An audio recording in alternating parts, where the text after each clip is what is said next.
Hey everybody, Roger here. I hope you guys are all having a great day.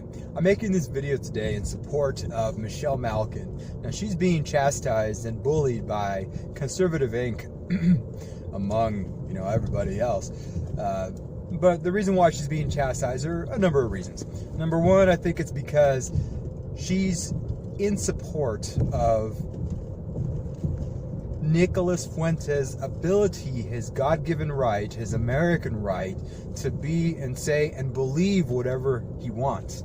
That's one of the reasons. Another reason is because she's calling out a lot of the ultra-Zionists that are putting America second or third or last on their list, and not afraid to kind of use Donald Trump to their advantage in regards to allowing their dreams to come true. People like Matt Walsh, unfortunately, I forget, Pamela Geller. I do like Pamela Geller, but there was a little piece that she wrote about, Michelle Malkin that I really didn't appreciate. It didn't call out all the things. One of the things that she ended up putting in there, Charlie Kirk among others, that are fakes. But Pamela Geller wrote this article saying, hey, you're supporting this guy who doesn't believe the Holocaust happened. Number one here. Oh, okay, and not only that he didn't believe the Holocaust happened, but also that he was poking fun on one of his live streams, which I was watching as it was happening a while back, where he said, oh, how many of these can you put into an oven? Basically making the same joke similar to Roseanne Barr's joke. Except, Nicholas Fuentes is arguing the numbers of Jews actually killed in the Holocaust. Number one, who the heck cares what somebody believes? Now, Pamela was saying, in regards to the Holocaust, now Pamela Geller was saying, hey, it's detestable and it's horrible that there's people who just refuse to believe the actual numbers. Again, the numbers have swayed to and from fact to fiction. Regardless of the numbers of Jews actually, murdered, in World War II, it shouldn't matter. What should matter is the fact that atrocities happen to certain people. Believe it or not, gays were also part of that as well. If you were gay, you were thrown into internment camps and you were, burned just like everybody else that they thought were degenerates. So it's you start throwing everybody else, seniors and kids and whatnot. There were a lot of different type of people that were actually, part of the Holocaust.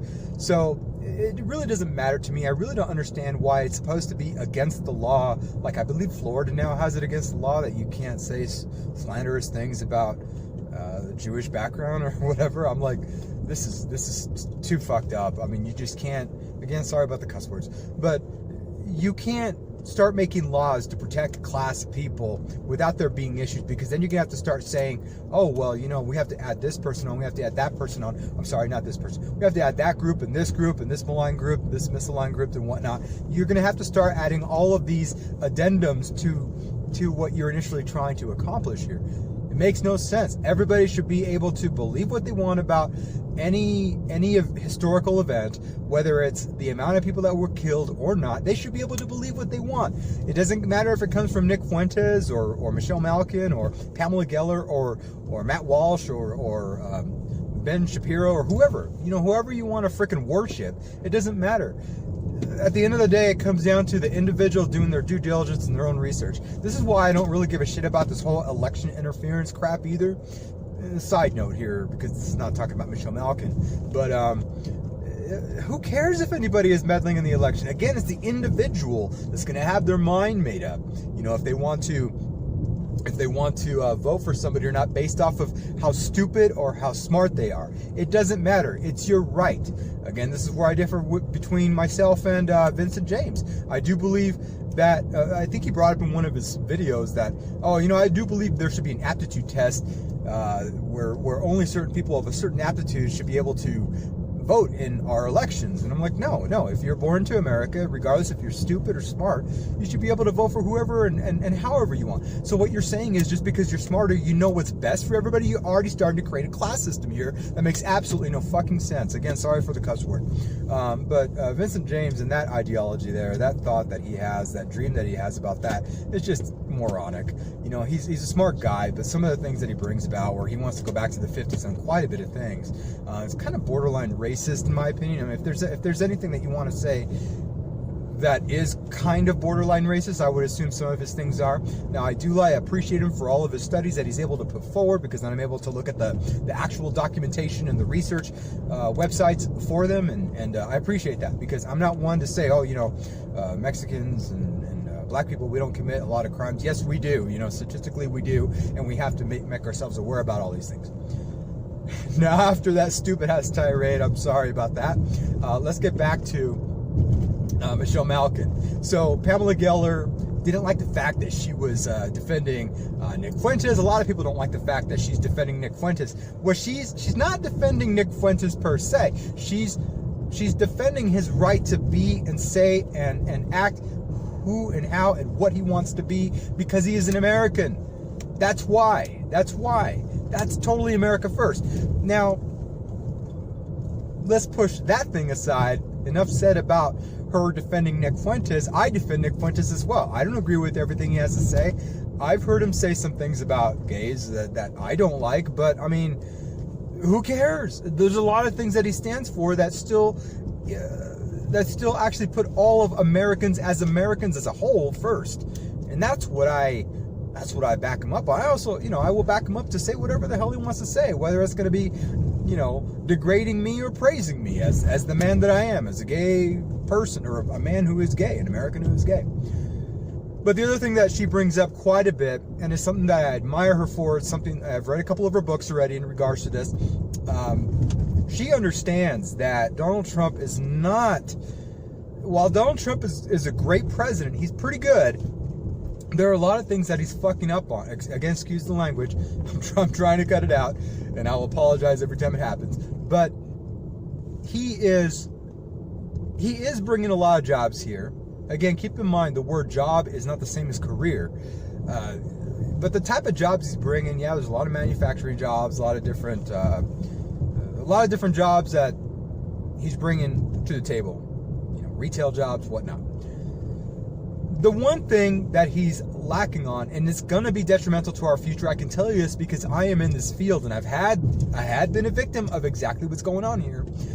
He's allowing a lot of the visa programs to take tech jobs away from Americans.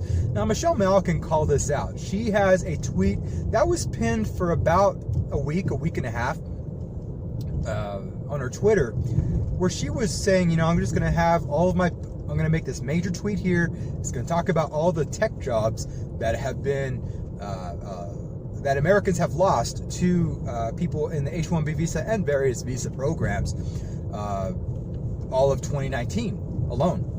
And it ended up being an increase. 2018 saw, I believe it was like 85 to 115,000 tech jobs lost. And I believe in 2019 it was about 350 plus thousand. So almost 350% increase in tech jobs. Americans losing tech jobs to mostly India, actually, and foreign workers.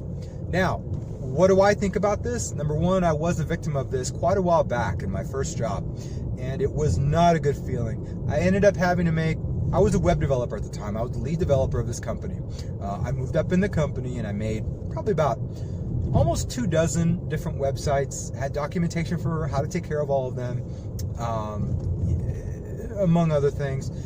And I used to make commissions on these websites, you know, if they did good. So I also learned I also learned SEO and Google Analytics and tracking. So I understood a lot of the things that that empowered me in my career. I remember the company's attorney came into my office one day and said, "Are you almost done with your last piece of documentation for the last website?" And I'm like, "I'll be about another week." And then I let him know when I was done. A couple days later, he comes up to my office, escorts me out of the office, and says, "Hey, the owner just wants you to leave." And I'm like, "Okay, why?" And just take all your stuff with you. He's like, "I don't know, man. I can't tell you." I'm like, "Of course you could tell me. You know what's going on." Anyways, I ended up finding out later on that my job was actually outsourced. They provided all the documentation over to the foreigners, and then from there I paid attention to the analytics because some of these people were stupid, and all the websites started operating badly. They were not placing as high as when I was placing them in SEO and whatnot, in search rank. So they were going down. After a couple of months, I stopped. I was done. I'm like laughing at this, like, I can't believe that they chose cheap, affordable labor. Affordable is not really a thing. Cheap labor, detrimental labor, over an actual American worker who has actually very dedicated to his job. I was at the mercy of that, and it's happened again after that as well.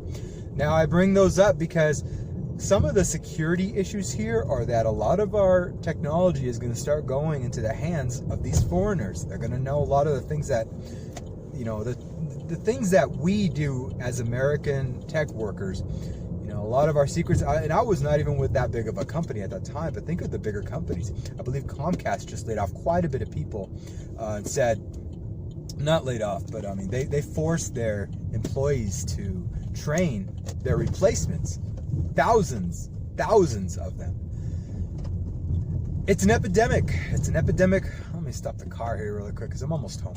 But it's an epidemic because if we lose our technical ingenuity, we're going to be losing the advantage, the technological advantage of the future by handing over our jobs, by foreigners taking over our creations, or in some cases actually making the creations that could go to American tech workers, and we're going to be weaker technologically in that aspect. Now, the other thing too is I'm not saying this to harp on a lot of foreign workers. I know that there are a lot of you that are smarter than a lot of Americans, and vice versa in certain fields. You know, again, I consider myself a full stack PHP, a full stack developer, and also a graphic designer, graphic artist. So I know my skill set, and there's others out there that are better than me. There's others out there that are worse than me. I do consider myself top 5%. You know, globally, I would consider myself up there, but I'm not that great in just about everything. At the same time, a lot of these people, again, I'm not saying this to dog any foreign workers, but the people that I've worked with, you're not good at notes, you're not good at documentation, the language barrier is rough, and then when it has to come back, when we have to either redevelop, recode, or waste our time looking at the quick-handed work that the majority of you have done in some of your projects, it's a time waster, and we usually have to start from ground zero again. So it's a complete waste of time and energy overall for a lot of people. Just reverse into the garage here. 1 second. So yeah, it's a complete waste of time overall. We're losing our jobs. We are losing our tech jobs, and a lot of these people who are just, oh my God, Trump can do no wrong. They just don't care. They don't understand. They think everything Trump puts his hand on is a blessing. They think everything that Trump does is, hold on guys. Let me just get my car in here without destroying it. Okay, that's good. Shut up, car, shut up. So that's the thing. Trump apparently can do no wrong, according to a lot of these pro-MAGA people who just love him for everything he does. Granted, he's a good president, but he is listening way too much to some of these advisors who are saying, oh, you know, the tech, you know, we can still, let's take advantage of these visa programs because it saves a lot of these corporations money. It saves a lot of these big companies money in the long run. I loved it when Laura Ingraham hammered him about this and said, hey, you know, you're allowing all these tech jobs to go overseas and whatnot. And he's just like, he you could tell he was kind of bumbling with his words, kind of like what I'm doing right now.